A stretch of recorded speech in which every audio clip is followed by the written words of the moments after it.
한때는 대한민국에서 가장 인기 많은 아이돌 중 한 명이었다. 연기자로 변신한 뒤에는 드라마와 영화에 출연하며 모든 상을 휩쓸며 성공 가도를 달렸다. 하지만 이후 연이어 터진 사건들과 함께 국민 스타는 순식간에 추락했다. 오늘은 박유천의 10가지 이야기를 알아보자. 박유천은 1986년 서울에서 태어났다. 초등학교 시절 가족과 함께 미국 버지니아로 이민을 떠났다. 낯선 환경에서 성장했지만 음악에 대한 꿈은 더욱 커졌다. 그리고 2001년 미주 가요제에서 수상하며 가수의 길에 한 발 더 다가서게 된다. 2003년 박유천은 SM 엔터테인먼트 연습생 생활을 시작한다. 연습생 기간은 불과 1년이 채 되지 않았다. 그리고 같은 해 동방신기의 멤버 미키우천으로 데뷔한다.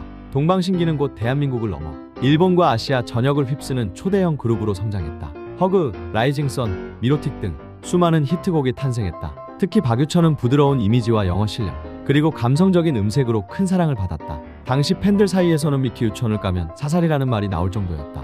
하지만 2009년 박유천은 김재중, 김준수와 함께 SM 엔터테인먼트를 상대로 소송을 제기한다. 13년 전속 계약 등 불공정 계약을 문제 삼은 것이다. 결국 동방신기를 떠났고 새로운 그룹 JYJ를 결성한다. 이는 당시 연예계 전체를 뒤흔든 사건이었다. 2010년 박유천은 예상치 못한 도전을 하는데 바로 연기였다. 많은 사람들은 아이돌 출신 배우를 의심했지만 결과는 달랐다. 성균관 스캔들, 옥탑방 왕세자, 보고 싶다, 3데이즈, 냄새를 보는 소녀, 출연하는 작품마다 흥행에 성공했다. 특히 성균관 스캔들은 선준알이라는 신조어까지 만들어냈다.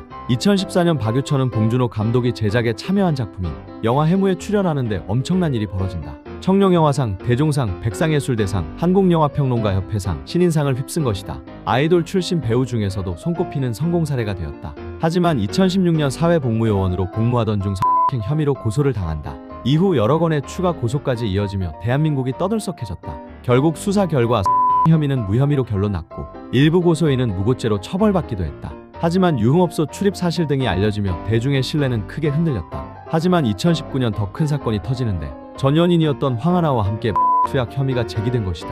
박유천은 기자회견까지 열며 결백을 주장했다. 하지만 이후 국과수 검사에서 폰 양성 반응이 나왔다. 결국 혐의를 인정했고 징역형의 집행유예를 선고받았다. 그동안 박유천이 쌓아온 모든 것이 무너지는 순간이었다. 사건 이후 소속사는 계약을 해지했고 JYJ에서도 사실상 활동이 종료됐다. 한때 대한민국 최고의 스타였던 인물은 순식간에 설 자리를 잃었다. 많은 사람들은 그의 연예계 인생이 끝났다고 생각했다.